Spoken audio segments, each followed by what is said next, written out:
Recording 17. Hello everyone, it's good to see so many of you here. This is an important time in your lives.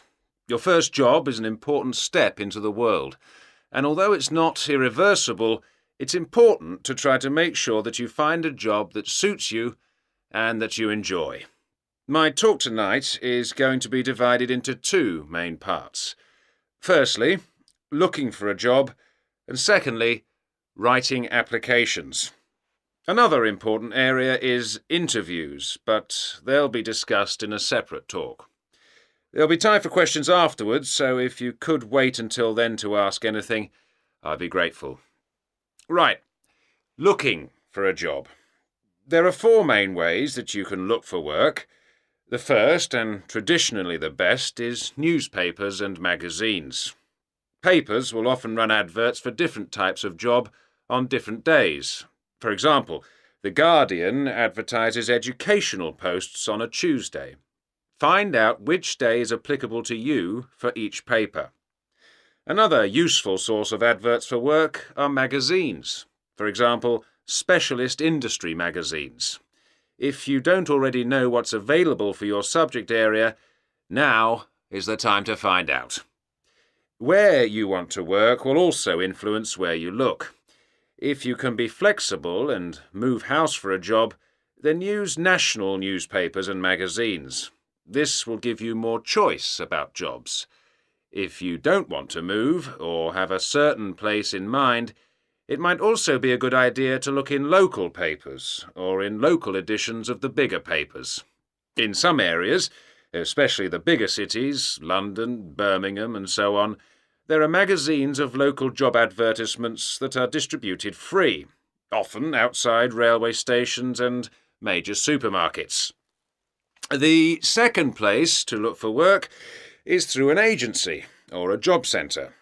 This can be very efficient, as you're actually letting someone else do some of the job searching work for you. Mostly, agencies will get a fee from your prospective employer, so you won't have to pay anything either. Another place to look for work is the internet. This is becoming more and more popular, and many companies will also encourage you to complete online application forms.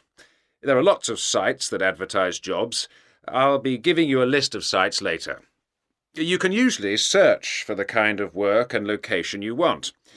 Finally, if there is a particular company that you're interested in, you could also contact them directly and inquire about vacancies. So, you've found a job that you want to apply for.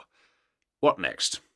Usually, you phone the company and ask for an application form and a job description. The advert will often have a reference number, so make sure you have that handy when you call. Read the job description carefully. Is this the job you want? Could you do it? Okay. You have the form in front of you, either a paper copy or on your computer. What next?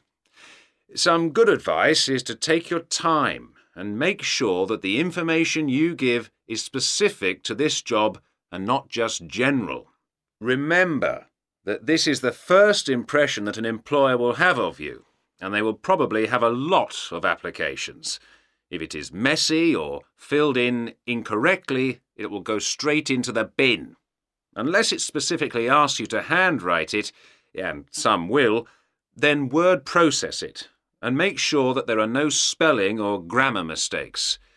Fill in all parts of the application form. If you think it doesn't apply to you, write NA, which means not applicable. But don't leave blanks. After you've completed the form, most applications will also ask you to include a covering letter. This is your chance to shine. Think carefully about the job and why you're the best person for it. Why are your experience and qualifications relevant? And what personal qualities do you have that would benefit the employer? And don't be modest here, but don't lie. If you say that you speak fluent Spanish and you can actually only say hello and goodbye, you're asking for trouble. Finally, it's always a good idea to get someone you trust to look at your form before you post it. Maybe a friend, a tutor, Possibly even one of your parents. They might spot something that you haven't. If it's all okay, then send it off, giving plenty of time for the post to get it there before the deadline. The main thing to remember is that the perfect job for you is out there. If you don't get the first one, just keep trying.